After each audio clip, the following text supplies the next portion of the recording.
Hello everyone, welcome to Lessons Between Lines. In today's story, we will uncover 5 powerful lessons about money, lessons rarely taught in school, yet essential for anyone who wants to change their financial future.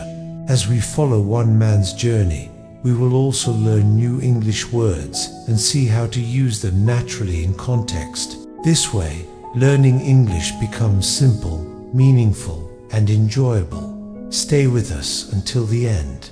Once upon a time, in a crowded town filled with noise, traffic, and endless routines, there lived a 27-year-old man named Sam. Every morning, Sam woke up early, put on the same worn-out shoes, and went to work with quiet determination. For 5 long years, he worked hard, rarely complained, and never missed a day. His salary was not terrible. It was enough to survive. Yet despite all his effort, his life never seemed to move forward. One afternoon, Sam sat by the side of the road, watching people pass by. Some walked quickly, some laughed, some looked stressed, and others looked confident and free. Sam sighed. He asked himself a question that had been haunting him for years.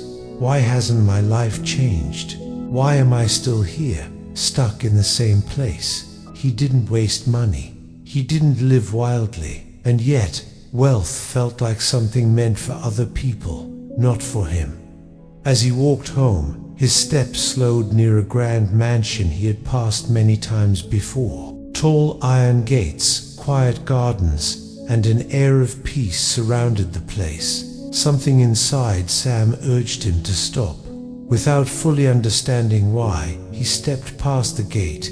It was a bold move, almost reckless.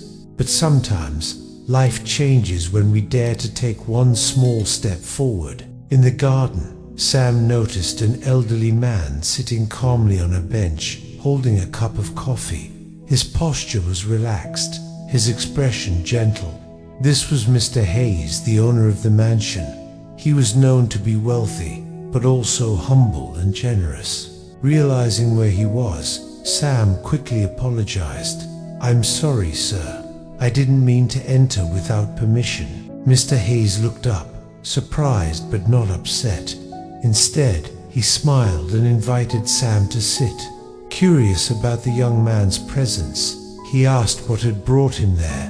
Sam hesitated for a moment, then spoke honestly. "Sir, I've worked hard for 5 years. I earn a decent wage, but my life hasn't improved. I don't spend much, yet I can't get ahead. Is there a way for someone like me to truly become wealthy?" Mr. Hayes listened carefully. Then he replied calmly, "Anyone can achieve wealth, Sam, including you.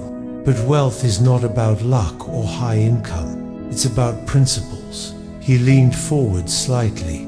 "I will share 5 lessons about money that school never teaches. Follow them carefully, and you will change your future." Sam listened closely as Mr. Hayes explained the first lesson. "You must spend less than you earn. This is the foundation. Without it, nothing else matters." He explained that no matter how much a person earns, if their expenses grow faster than their income, they will always struggle. Loans, gambling, and unnecessary spending quietly destroy financial freedom. Even people with high salaries remain poor because they ignore this simple rule. Then came the second lesson. "Always have an emergency fund," Mr. Hayes said. "Life is unpredictable. Cars break down, roofs leak, jobs disappear. Without savings, you are forced to borrow money or sell your assets at the worst possible time." He described the emergency fund as a safety net, not to make someone rich, but to protect them from panic and bad decisions. Sam realized how many times stress had controlled his choices simply because he had no backup. After a pause, Mr. Hayes continued, "Now, the third lesson is investing, but not the way most people think." He explained that before investing in stocks or businesses, the smartest investment for someone with limited money is investing in themselves. Your skills are your greatest asset, he said. Whatever you do, carpentry, plumbing, customer service, you must master it. He encouraged Sam to learn how his workplace operates, where value is created, and how skills can be improved through books, courses, and experience. Sam felt a deep sense of regret, not because of lost time, but because no one had ever explained this to him before. At the same time, he felt hope. For the first time, he saw a clear path forward. The fourth lesson followed naturally. Once your skills grow, your income will grow, Mr. Hayes said. At this stage, you stop trading hours for money. You begin earning based on value. He spoke about starting small businesses, offering services, and creating results rather than just working longer hours. When you are paid for what you produce, not how long you work, your income has no fixed limit. The sky grew darker, but Sam remained seated, fully absorbed. Finally, Mr. Hayes shared the fifth lesson. When you apply the first 4 principles, you will have extra money. That is when you create passive income. He explained that passive income allows money to work even when you rest. It could come from property, rentals, franchises, or carefully researched investments. This is not a shortcut, he warned. It is the reward for discipline and patience. Mr. Hayes looked at Sam and asked gently, "Are you ready to change the way you think about money?" Sam smiled, feeling something he hadn't felt in years: clarity. "I used to work, save a little, and hope," he said. "Now I understand that wealth follows strategy. Thank you for showing me the way."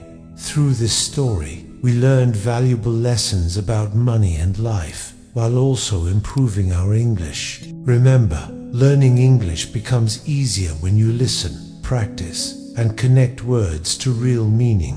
If this story helped you grow financially or linguistically, please like, comment, and share. Thank you for watching Lessons Between Lines, and I'll see you in the next story, where we continue learning together.